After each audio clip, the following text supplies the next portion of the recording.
then will can be challenged by legal heir in court. Now actually what happened, let us take the situation. I appoint my solicitor as a nominee, and I also make a will on the same day, and in will I write name of my wife, son and daughter equally. Now society will transfer in whose name? If society is not aware of the will, then of course they will transfer in name of the solicitor. In turn, he is holding on behalf of all three. But for example, the 3% object before society transfer, and the 3% say there is a will, and you transfer in my name, will overpower. Earlier we all had a feeling that nomination will, as far as society is concerned, nomination is the supreme, and that will overpower will. But recently courts have decided in 2-3 cases that in case there is a will overpower nomination. So if society is aware of the will, then society will transfer the property as per the will and not as per the nomination. But there some confusion is there. The majority of secretary will say, now you obtain the probate, we follow the probate. Probate means the order of the court. Court put the power on that after doing their whole investigation, taking declaration of all legal heir.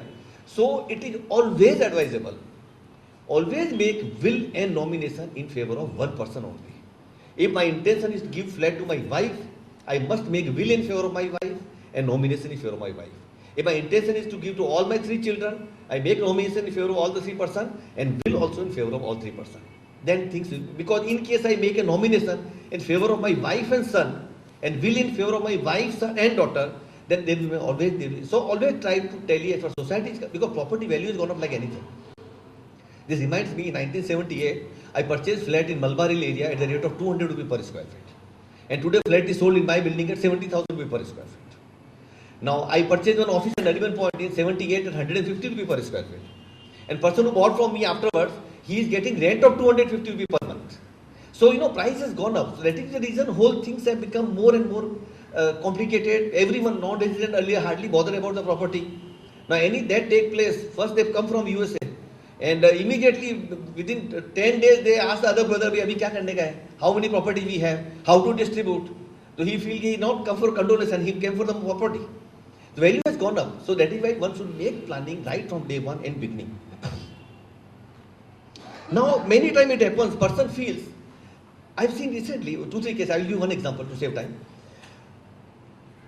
Person feels after my father's death or mother's death, I am taking care of them. My brother is in USA, third one is UK. They hardly come here. But he is also sure that after death of a parent, they are going to come and claim everything. And parents also they want to give to this son only who is in India. Now they want to give in their lifetime. They don't want to rely on nomination and will and other things. They say, let us give the property today itself. Then what is the procedure? Then property can be given by way of a gift. And in Stamp Act also, in gift, if you give to relative, blood relation, then stamp duty is 2%, otherwise 5%. Now blood relation means my son is my relative under Stamp Act.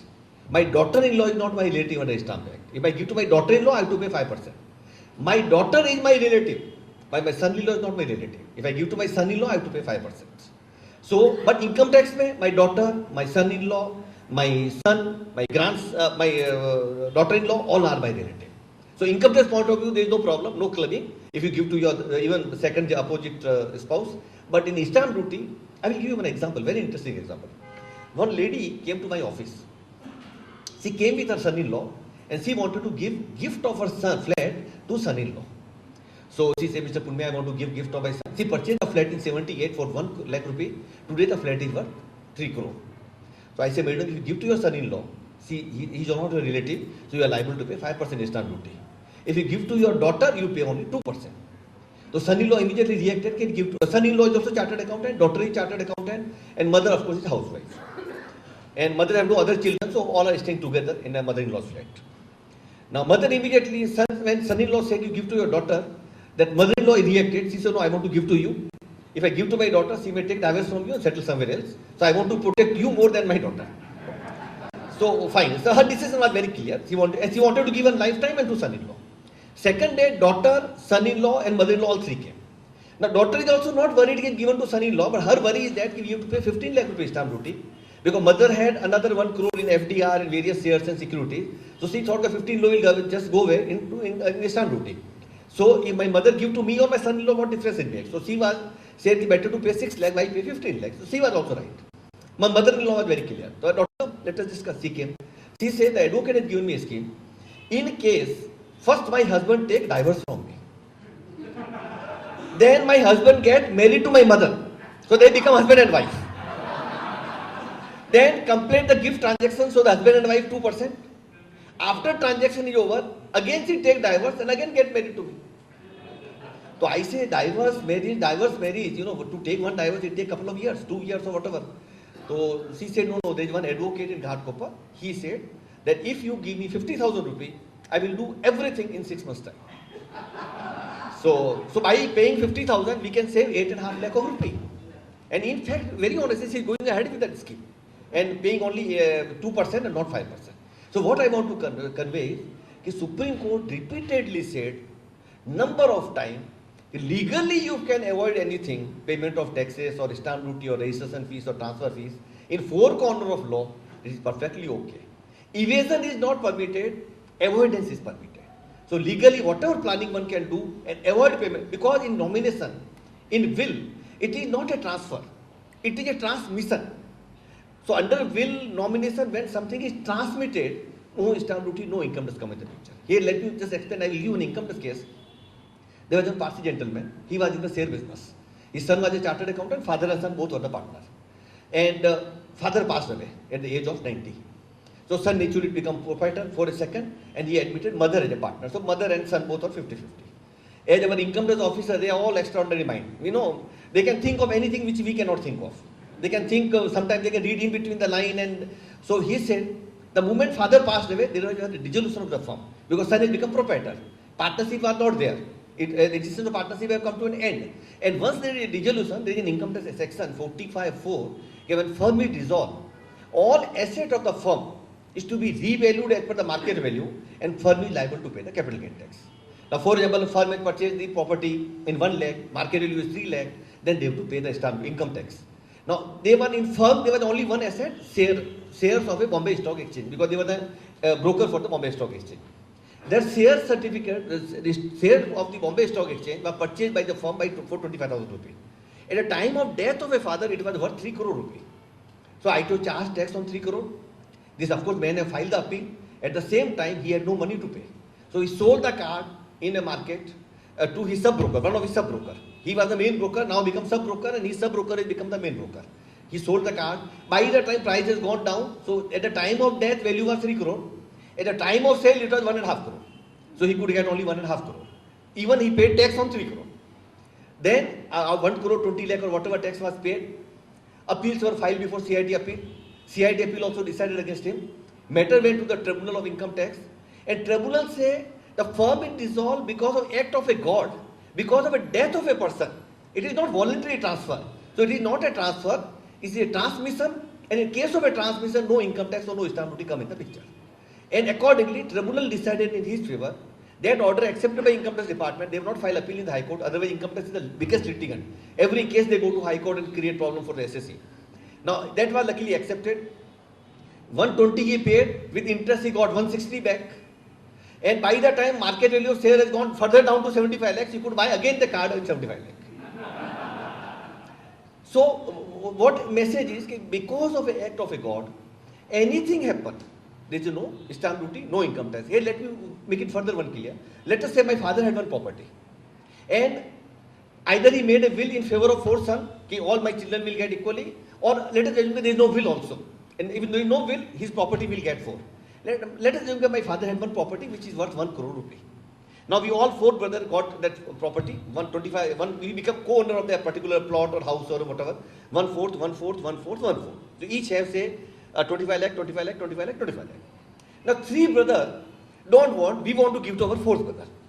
We say we don't want anything. So there is a concession that such a release deed, if I inherited the property and I want to make that give to my other brother, I want to release my share in favor of my brother, then stamp duty is only 200 rupees and registration fees is only 100 rupees. Normally if I give property for 25 lakh, then a rate of 5%, maybe roughly 1 lakh or something, stamp duty will come. 3 brothers means roughly 4 lakh will be the stamp duty. Then each person will pay registration fees of 25,000 rupees. But if we release the property, inherited property in favor of any other legal heir, then stamp duty is also 200 rupees. and registration fees is also 100 rupees. So a lot of concession has been given in the nomination, will, and in case of inheritance. So if lifetime, but for example, I want to make sure that I make a nomination in favor of my wife. At the same time, I want my wife to learn the procedure of the society. But I don't want to pay the stamp duty. I don't want to give gift today and pay 2% stamp duty. So I can file one form number 8 with the society, and my wife can become associate member of the society. Form number 8, no cost, no expenses involved, simple form. I want to appoint my wife as an associate member. My wife will say, yes, I confirm. I can appoint my friend, I can appoint my son, I can appoint my daughter. And my wife's name will be added today itself in the sales certificate. First name will be mine, second will be my wife. So such form associate membership also can be filed. So right now my wife is a member of the society. But associate membership will come to an end on my death. After my death, my wife will come to an end, her name will come to an end as far as society is concerned, but she is also nominee. So her name will continue with the society. And she will be able to familiar with the society procedure. As an associate member, she can become even secretary and chairman of the society. She can attend meeting of the society. She can go do all the procedure which I can do, she can do. In case I am present in AGM, then she cannot be present there. But in case I am not there, she can go there and act in all way in which I can do that. So associate membership form also play a very important role, because associate form, nomination, will, they don't cost anything. Only and things become more simplified. Now person cannot say, now actually many times society is not familiar. In case of a transfer, society cannot transfer property once in two proper transfer in 1 year. Now let us say after my death, my wife, property is transferred in name of my wife, say June 2011. Now society is saying we already transferred in name of one of the legal heir. So for 12 months, till June 2012, we will not transfer. My wife cannot sell property. But actually it is not transfer, it is a transmission. So that condition of 12 months is also not applicable. Transmission, if a property is transmitted today in my name, then I can sell even tomorrow. But practically many society don't understand and they wait for another AGM. And practically many person wait also, but otherwise legally it is not a transfer. In case transfer take place, a society cannot transfer for another 1 year in name of some third person. But in case of a transmission, there is no restriction on that. Now even in case of a transmission, number of concession has been given. I will just give you, for example, any person receive the property as per the nomination or as per the will or on the partition of HUF, on inheritance from parents, then let us say my father had a property. I received property after his death in month of say November 2011. My father purchased in 78, but I get in 2011. Now I want to sell now. My cost is 0. So if I want to sell that property now, whether it will be long term or short term, because I am getting property, I got last month, I am selling now. To make the property long term, I must hold for 3 years. But if property received by way of a nomination, successor certificate, as per a probate, as a legal heir, or as a basis of a will, or as a gift, or partition of HUF, that cost of earlier owner is my cost. Date of acquisition of earlier owner is my date of acquisition. So if my father has purchased property in 78, my date of acquisition will be taken, the I purchased in 78. And whatever had my father sold, whatever benefit was allowed to him, had he was there and he sold the property, so all benefit will come to me. So for example, my father purchased in 78, so he can substitute the market value of 81. Then they can claim indexation. So all benefit will come to me, and in my hand also it will be taken as a long-term capital gain, and all benefit will be there. So the property acquired under inheritance, will or nomination or whatever system, partition of HUF, gift, all will be taken. Date of earlier owner as date of my acquisition, cost of earlier owner as the cost of my cost, and all other benefit and an income tax. Once you sell one property, buy another, you sell any asset, buy property for residence, sell the property up to 50 lakh, one can invest in bond, all those benefit also will be given. Even I acquired last month, I am holding for less than 3 years, but my earlier person was holding more than 3 years, and I acquired the property in form of inheritance, gift, partition of HUF, will, all benefit will be given to me. There is a very interesting one judgment, Ramadas Sivram Sutar. Now what is the judgment in Bombay High Court? order was delivered by Justice Deshpande. Nominee can manage, can't sell without consent of legal heir. One lady was there, Tarabai. She was the wife of Shivam. Shivam nominated wife as a nominee of the Tarabai. Now Tarabai agreed to sell this property, land, to one builder for say X amount of rupees. And then Ramdas received property in 1976 by family, and as per the family settlement deed, which was executed in lifetime of Shivam. Nomination was filed earlier. Before his death, there was a family settlement, and that property was given to one of his sons. So Tarabai was the nominee, son was the beneficial owner as per the family settlement. Then what happened? Builder filed case against the Tarabai for specific performance because Tarabai agreed to sell property on the basis of nomination. Builder filed case against Tarabai, and at the same time, son has filed case against mother Tarabai and against the builder. I am the real owner. How my mother can sell to you? Under the family settlement, I got the property. Court decided that all legal heir, family settlement part, this person can prove in the court the family settlement was not correct. It was fabricated or something like that. So court said the family settlement we are not considering. Nomination is the correct paper, but there will be, property will go as per the Hindu law. So all legal heir will get the property. Tarabai is holding as a trustee. She cannot sell the property. She can manage the property. And whatever money will receive will go to all other person. And builder have agreed to buy from a Tarabai that time. So that case later on they out of court they have settled. So basically message is that nominee is simple a representative. As per the will, property will go. If will is not there, the Hindu law will come in the picture.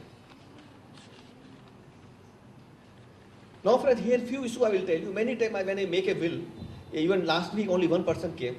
He said, I have not registered when I purchased the flat, whether I can make a will, whether I can make a nomination, whether there will be some complication. So whenever cooperative society is already formed, Section 41 of Maharashtra Cooperative Society Act says registration is optional. It is not compulsory. Nowadays, whenever a person buy the property, we go to the bank, take the loan from bank, and bank insists you register the document. Otherwise, for example, I have my own money. I don't want money from the bank. And I simply buy the property by paying the stamp duty, file various paper with the society, transfer forms and other thing. Society transfer in my name. Registration is optional. Registration is not compulsory. Unregistered document also have the same value. But only, so as far as will nomination is concerned, there is no hassle if the document is not registered, person can make a will and nomination. But only thing is, now recently, some reverse mortgage system have come. All senior citizens who have no income, for example, because cost of living is going up and up and up, but they have at least one property. Now they can go to the bank. Bank normally give, looking to the market value of the property, age of the person, they give certain money every month to the person after discussion and after everything. So they say, okay, for example, they want to give 50,000 per month to a particular family. Husband and wife both jointly say, we want, say, 50,000, you give us, till I am there, I will get the money. After my death, my wife will get the money. So both of us, anyone is living, we get the money. Now such document, when you go to the bank will ask first question whether document is registered or not registered. If document is not registered, bank will not recognize your title. And there, after, you don't have to pay the money back in whole life. After death of a person, bank will contact the legal heir. Your parents have taken this much money. If you pay, we release the property in your favor. If you don't pay, we sell the property, recover our money. If there is a surplus, we give you back. And if there is a deficit, Government of India will substitute. Because the scheme is like that only. So reverse mortgage also, registration is, their bank will not entertain. Otherwise, as far as will is concerned, nomination is concerned, unregistered document have a 100% no meaning. Now 2 days back, one person came, he said, I purchased my flat 8 years back. I paid substantial money for purchase of the property. My bank balance was not there. So I went to the bank and deposited cash in my bank account and issued the check. Now today, if I make a nomination or will in favor of somebody and I register the nomination or will register the will, then whether income tax department will come to know whether they are going to take action against me. For last 5-6 years they are not bothered. But by lighting this, whether something will happen. So friends, under Income Tax Act, department cannot ask any question which is more than 6 years old. They can ask only those questions which is within a period of 6 years. To make it clear, I will give you an example. One of my clients, he was raided by income tax. and from his locker, jewelry worth 50 lakh and hard cars worth 50 lakh were found. Question was asked to the gentleman, what is the source of this? That gentleman says, "Sir, ये सब दो number का है, unaccounted. I have not disclosed in my income tax return." Then income tax say, "Okay, fine, you pay tax, and there is no hassle." He say, "I will not pay the tax." He said, "Why you will not pay the tax?" He said, "You cannot ask me any question if I have earned something 6 years back, and I have not operated the locker in last 7 years." And he obtained a certificate from the bank manager that this man has not operated locker in last 7 years. Along with the jewelry, there was a valuation report which valuation have tallied with the jewelry. Income tax have written to RBI and Reserve Bank have confirmed, yes, the currency was printed 6 years back.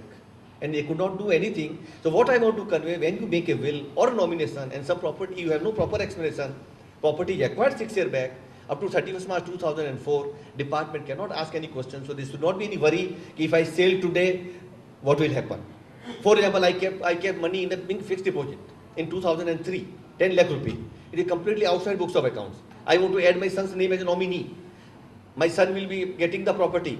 Whether income tax can ask the question to my son, from where your father got the money in 2003. If it is more than 6 years back, they cannot ask any question. And even recently, another circular have come, the department cannot ask any question. Even investment is within a 6 year, in case of a fixed deposit, in case of a stock in trade, they cannot ask any, they cannot seize. They cannot take away. Normally, income tax department take away all the jewelry. So in case stock in trade, fixed deposit with the bank, fixed deposit with the company, they cannot seize it. Maximum, if person cannot explain, but invested in last 6 months, and he cannot explain, then they can charge tax on that. But he invested 6 years back, they cannot touch also. One lady came just few days back, she said, "I have gold ornament worth 500 grams. And I want to make a will in favor of my daughter. And so whether, and I have not declared this gold anywhere." Friends, this is a circular from Income Tax Department. A married woman can have gold ornament to the extent of 500 grams. Unmarried can have to the extent of 250 grams. A male can have to the extent of 100 grams. Income Tax Department cannot ask any question, what is source of this? And why this circular came, I will just tell you. Earlier, many times Income Tax Department used to raid in Uttar Pradesh, Rajasthan, Madhya Pradesh, Maharashtra. And they used to remove in Maharashtra, for example, you tell the lady, you remove your Mangal Sutra, it is big insult to her. In UP, Madhya Pradesh, Rajasthan, you tell the lady, you remove your Bengal, it is insult to her. So, such ways, income tax officer used to remove Bengal and Mangal Sutra and seize it. Then government came, Pranab Mukherjee, when he was the finance minister in 1984, he issued one circular, because many complaints must have gone to him, and he said, up to 500 grams, department cannot seize anything, they cannot ask anything, what is your source of income, and accordingly, will also somebody write, then there is no problem. And for example, if there is a joint family, say for example, 3 brothers are staying together, all are married, then, and for example, so each one can have 500 grams. Let us assume that 2 have only 100 grams and 1 have got 1300 grams, then also it will be treated as explained, because always in a joint family, jewelry of A may lie with B and B lying with the C. But if a will is concerned, up to 500 grams, no problem, no question.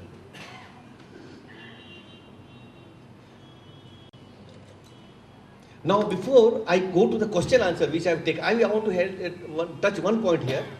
Whole Bombay, recently, why I am telling you, recently number of clarifications have come from the Income Tax Appellate Tribunal. Bombay Income Tax Tribunal is a very powerful tribunal. So, earlier what happened, our whole Bombay have 20,000 old building, which is more than 60, 70 year old. And our Kalba Devi, Girgam, Opera House, this area have more than 2,000 building, which is more than 70, 80 year old. Or few maybe even 100 year old. So their building is going for redevelopment. And when building go under redevelopment, for example, I am a tenant or I am a owner, out of two things will be there. Because originally before 1947, cooperative society concept was not there. The cooperative society concept have come after 1947. Up to 1947, either I am a landlord or I am a tenant. One person will construct the building, he will stay on the top floor and remaining all will be tenant. And so out of two, one was there. So in Kalbadevi area, majority of the person you find a tenant. Now if I am a tenant of say 500 square feet, and under redevelopment, normally builder gives 30% extra area. So I may get it 650 square feet. At the time of taking tenancy, I have not paid anything. I am getting now 650 ownership basis. Today I may be staying on first floor, I will get flat on say maybe on 31st floor or 41st floor. Whether I have to pay any tax, under section 54F, if I am holding the tenancy right for more than 3 years, and I have no place to stay, this is my residential house, or if I already have one house and this is my second house, then I pay no tax. I already have a 2 residential house, this is my third, then I have to pay tax. But in case I am a owner, I am already purchased ownership right 5 years back, and today building is going under redevelopment. I am already owner, I am holding certain sales certificate, I am member of the society, and under redevelopment I get say 40% extra area. Today I am holding 600, I am getting 800. Then also I pay no tax if I am holding more than 3 years. But if I am a tenant, I cannot have more than 2 property. If I am an owner, I can have 100 property, and this may be 101 also, I pay no tax. Earlier income tax used to charge tax on those persons, earlier you not paid anything, now you got the ownership. So those, all issues are settled just 3-4 months back. Second, many times builder give money to the flat purchase, flat owner, okay, that you have a lot of inconvenience will cost to you. You will shift from one building to another building till we reconstruct the building, and your children's school, office, all will be disturbed. So builder gives some amount, say, depending on worldly may, one society got 100 crore rupee by way of a corpus, and each flat purchaser got 50 lakh rupee. Depending upon area and depending upon the square feet you are holding. So let us assume the person get 50 lakh rupee for the inconvenience cost to him. Whether that is taxable. Again, Bombay Tribunal said repeatedly, this amount is not taxable because any item where there is no cost is exempted. And here there is no cost because inconvenience cannot be counted in monetary. Because for example, there is inconvenience to my peon, it may be worth 50,000. Same inconvenience to me may be worth 5 lakh. Same inconvenience to Mukesh Ambani may be worth 500 crore. So, it cannot be worked out in rupiah and paisa. And the inconvenience have not cost any money. So then there is no income tax. So that is also been settled now. Again, society pay rent allowance to the person. They say we give you 50,000 per month, or 80 rupees per square feet, or 120 rupees per square feet. Either you have another place, you stay, keep with you. If you have no place, take the property. If you are paying less than this, whatever left over you keep with you. If you are paying more than this, then you have to pay from your pocket. So there also recently income tax tribunal decided, if you get the money and you are paying out of it, to that extent you will get the deduction. Left over will be taken as income from other sources, one has to pay the tax. Fourth question, if many times society, today maintenance charges I may be paying 1,000 rupees per month. After new building will come up, there will be swimming pool, health club, garden, security, extraordinary lifts. So my maintenance, municipal tax will go up because in new building. So my maintenance will go up to 10,000 rupees, which I cannot afford. I am a retired man, and today I am paying 1,000 rupees. So builder give that much money to the society as a corpus, that society can keep in a bank account, earn interest, and out of interest maintenance are paid. So person don't have to pay anything more than what they are paying today. Such amount also department have relied on the 2 judgment of the Supreme Court, B.C. Srinivasan Setty's case and another case of Jethalal. And that judgment, I will tell you what the principle in that judgment, so that judgment can be applied everywhere. Then they also, that amount is exempted. Now what did B.C. Srinivasan Setty's case say? Income is divided in 6 heads of income, say salary, income from interest, income from house property, business income, and capital gain. If your income falls under these heads, then of course you are liable to pay the tax. If income will not fall under the 6th head, then that income is exempted. Now whether the money received by me for inconvenience cost or corpus money to the society fall under this, maximum income tax department will say it will fall under capital gain. Now under capital gain you have to compute sale value less cost. Now moment that the society got 10 crore or 50 crore or 100 crore for nothing. So there is no cost on that. And moment there is no cost, you cannot further work out the capital gain. And it was completely tax free. So if your cost is 0, there are 5 exceptions: sale of a goodwill, sale of a road permit, sale of a loom permit, sale of a painting, and sale of a tenancy right. These 5 items are taxable even there is no cost. Otherwise, there is no tax. Because I will just give you an example before I go to the question answer. I was having one client. There is a private limited company. There were 3 builders of Bombay were the director of the company. And all 3 were equal shareholding, 1/3, 1/3, 1/3. They each one contributed 1 crore rupee and purchased one plot in Virar. They further contributed another 3 crore, all 3 jointly, and developed the property. So their cost was 6 crore in the balance sheet of the company. But market value of the property was 600 crore. That appreciated like that. Now, Mr. A, who was 1/3 shareholder and director, he wanted to sell his share. He found out a person from Dubai and agreed to sell his right for 200 crore. Dubai party paid money to him, and finally his shares were sent to the company for transfer. My client, who was serial number 2, he objected. He said this is a private limited company. Shares are not open for the public. Outsider cannot purchase. First, the present shareholder has to offer to the present shareholder, person who want to sell. And present shareholder say no, then he can sell to outsider. They say, I am the buyer. At 200 crore you are getting from Dubai person, I am ready to pay 200 crore. Then the third person who was there, director, he said, I don't want. Whether Dubai wala person purchase or you purchase, I have no problem. I don't want to sell my right, I don't want to buy anything. So, problem was my client only, who was at serial number 2. Dubai party came to Mumbai, contacted my client. My client said, I want to buy the shares. Then finally they settled that the Dubai person had paid 6 crore rupees to my client. And my client has given NOC and he could buy the shares. The question came whether the 6 crore is taxable. What is the cost? There is no cost. Tomorrow there was no right. My client is not having share. Earlier he was 1/3. He was director. Today he is 1/3. He is director. Tomorrow he may say, the seller may say, I don't want to sell now. Or buyer may say, I don't want to buy now. So the 6 crore under the Income Tax Act was not taxable. And same principle, money received on account of inconvenience cost, money received on account of corpus money, money received on account of rent. These are the things we recently settled down because a lot of controversy was there. Each flat, each owner was facing litigation, but now luckily things have settled down. Now friends, we come to the question answer. So wherever question I have already covered in my speech, I will not repeat those answers. Wherever new question come, I will just say that. What is the nomination? Now we understood what is nomination. Simple forms to file with the society. Who can be appointed a nominee? Anyone of sound mind, major. Where the nomination can be provided, simple form can be made or it is available in Federation's office. Each society has the form. It will just cost 1 rupee or 2 rupee. Whom the nomination facilities are available? Society member, person FD and insurance policy holder, fixed deposit receipt. Whether change of nomination allowed any time, if so, how many times? Every day we can change, there is no hassle, no problem. First free, second 5 rupee we have to pay. Who can nominate any person who is the owner of the property? Individual can make, company, partnership, they cannot make, HUF cannot make nomination. I am acting as an executor of somebody else, I cannot make nomination. Nominee cannot make nominate again. Nomination allowed by the children's policies. In the case of children policy, nomination is done until the child become major. So child nomination cannot be done till he attain the age of 18 years. And some case is already appointed, then they have to appoint guardian, then he become owner only after 21 years. What is the procedure for nomination? By the member, simple form to be signed before 2 witnesses. Witness name will be there, signature will be there, address will be there, and we could file with the society. What is the fees for recording the nomination? I told you, first free, second 5 rupee. How many type of nominations are available? Where is the nomination form is available? 2 types, single nominee, multiple nominee. Single nominee, form number 14A and multiple 14B. And simple form, there is no hassle. The moment you have your sales certificate, society bill, monthly, quarterly bill, what we get, majority of detail you will get there, and you have a sales certificate copy. If you have 2 paper, one can fill up the nomination form without any hassle. And you don't have to go for witness also, you can take paper signature, because they are available and one can file the paper with the society. What is the procedure for cancelling, revoking the earlier nomination? What is the duty of the society on the receipt of nomination?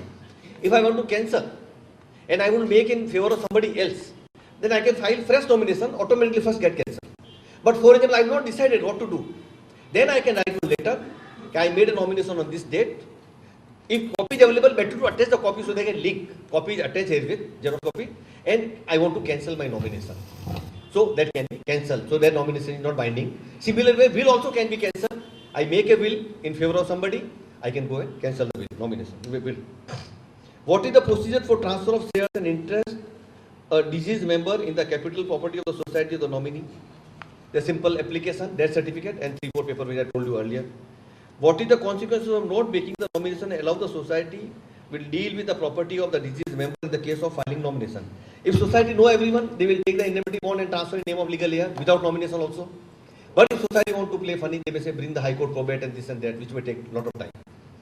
What is the procedure for payment of the value of shares and interest of the deceased member in the capital property of the society of the nominee? So, society nominee cannot sell the property without the consent of legal heir. Many society allow the nominee to sell, but that is not wrong. That is wrong actually. Then they need NOC from all the legal heir. If there is a will, society can take will on the record, and accordingly, nominee can collect the money. He can sign, but he is accountable to legal heir. That is very important. He is only a trustee. Then of course, model bylaw already explained what are the difference. What is the procedure for the payment of value of shares and interest of the deceased member in the capital property of the society to the legal heir, representative, legal, same procedure what for nominee, same system. Whether will also to be executed with nomination given. It is already available to make a will. The will is a legal document. Now I think we go to the will part. Assignment of LIC policy also discussed. Will.